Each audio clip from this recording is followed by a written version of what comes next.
Hey everyone, welcome back to the Weekly Entertainment Bubble. I'm your host and myhighplains.com correspondent, Aaron Rosas. It's just me today recapping all of the latest trending topics of the week in entertainment. We have some good topics this week. We're going to be talking about James Corden. Matthew Perry is set to release a memoir. We also have some haunted places in Texas that are exciting to visit. I did a whole story about that on myhighplains.com, so we will also recap that. So let's get right into it. So James Corden was banned from a restaurant after reportedly being kind of verbally abusive to some of the wait staff. This was an NYC restaurant, New York City, called Balthazar, and it's run by, so the owner is Keith McNally, and he put out an Instagram post detailing what went on and the reason for him being banned. So I want to show you guys really quick the post. He basically said he's hugely gifted, James Corden is, but that he was abusive to customers. And yeah, so here's the first report is that he was there in June and he sent some stuff back. He told to get us another round of drinks the second and also take care of all of our drinks so far. So there's a couple reports of him kind of being nasty. This is what he reports. But I will say James Corden literally a couple hours later apologized to him.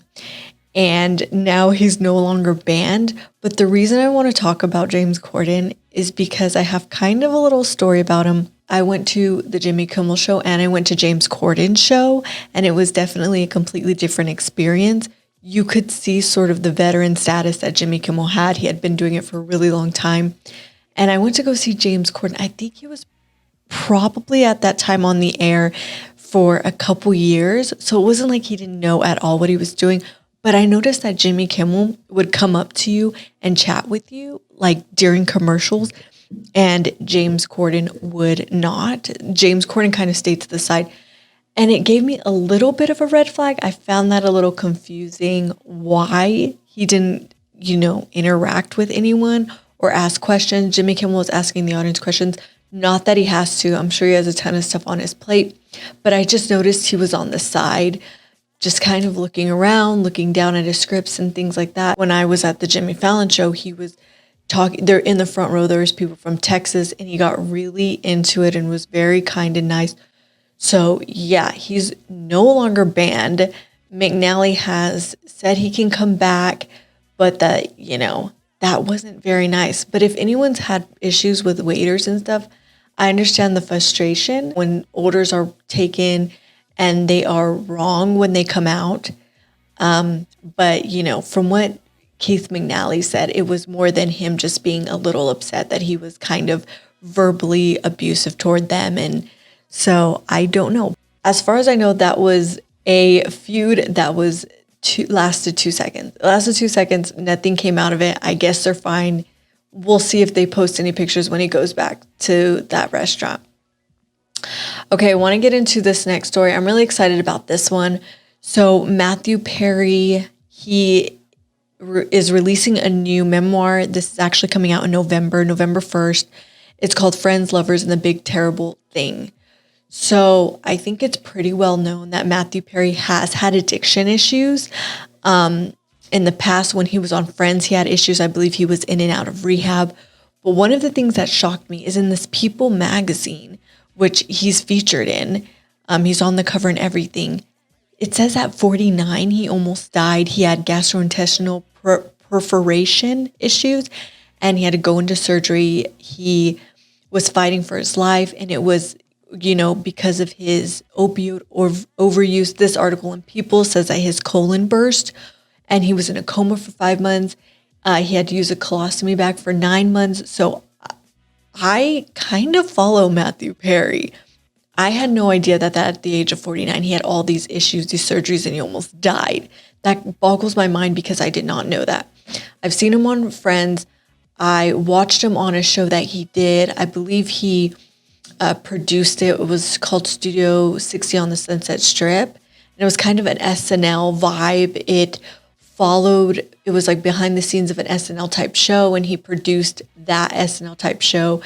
And so it was really interesting. I actually really liked it, but I'm interested to see. I will be reading this because I want to know a lot about his early career, and there had to be some struggles, and that kind of led him to some drug use. He looks good though. There had been some photos, I would say in the mid 2000s, and I was like, oh, he looks a little iffy. He doesn't look good or well. He looks sick. So maybe that was definitely around the time when he was having these surgeries, when he was really ill. So I'm sure that's why. It's like, this man does not look well. But judging from these pictures on People magazine that they're featuring of him, he looks well and better, and I hope he's doing better. It says here at the age of 24, he had alcohol addiction.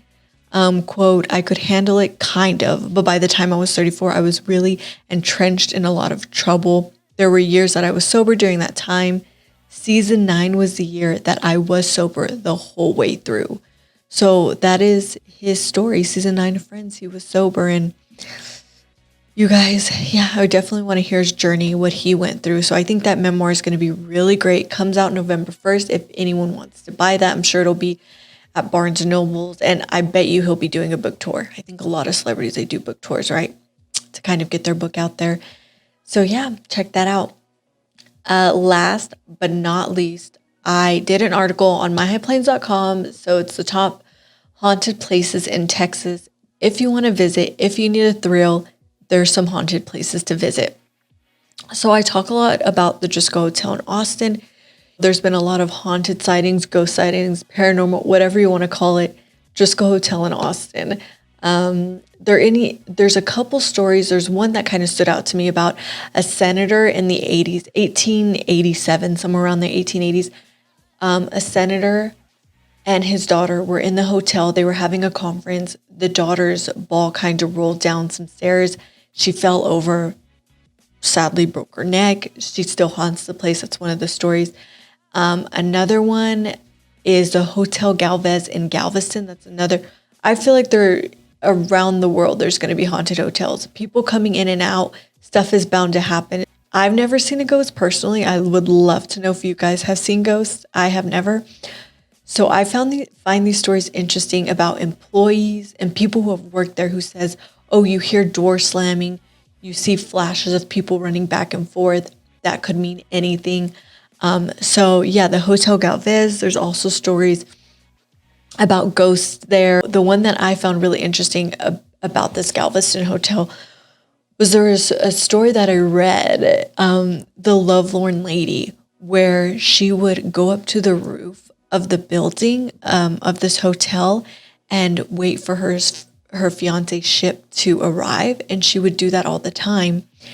And then one day she got reports that her fiance's his ship had sunk. Too many S's. His ship had sunk. So she went and she hung herself in one of the hotel rooms in that Hotel Galvez. And then days later, the fiance came looking for her. So he did not die in this sunken ship. He actually lived. And so that's a very tragic ending. And I put that in there. It is so sad. This poor woman. And so that's one of the tales that is roaming throughout Galveston. So I found that really intriguing. The Marfa Lights, which is in Marfa, Texas. I didn't even know where that was. It's a little outside Houston. And it's these lights that you can see hovering over the horizon. No one knows what they are. They say it's paranormal, aliens, of course. A lot of my family's from Roswell, New Mexico. So I can tell you right now, I know all about aliens. I hear about it all the time. So I found this one really intriguing because, there's beautiful lights. There's images too on myhighplains.com. There's, you can see these red lights, blue lights, all kind of stacked on top of each other. No one really knows what they are. So I found that interesting as well. So I put that in there. There's 7 of them on there. USS Lexington in Corpus Christi. It's a ship. It was used in World War II. So a lot of men had died on there. And so you can only imagine what kind of ghosts and ghouls, whatever you're going to see on there. I don't know if I believe in ghosts, but I think if you're looking for an adventure this Halloween season, go to one of these locations. I personally cannot. I'm scared of everything, so I definitely could not go. But if you're interested, go to one of these locations and have a thrilling time. You know, look them up, Google them, and go, I guess. Have fun. No, thank you.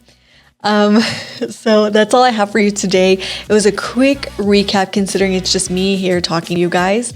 So I want to do a quick one, and thank you guys so much for listening to this. I really appreciate it.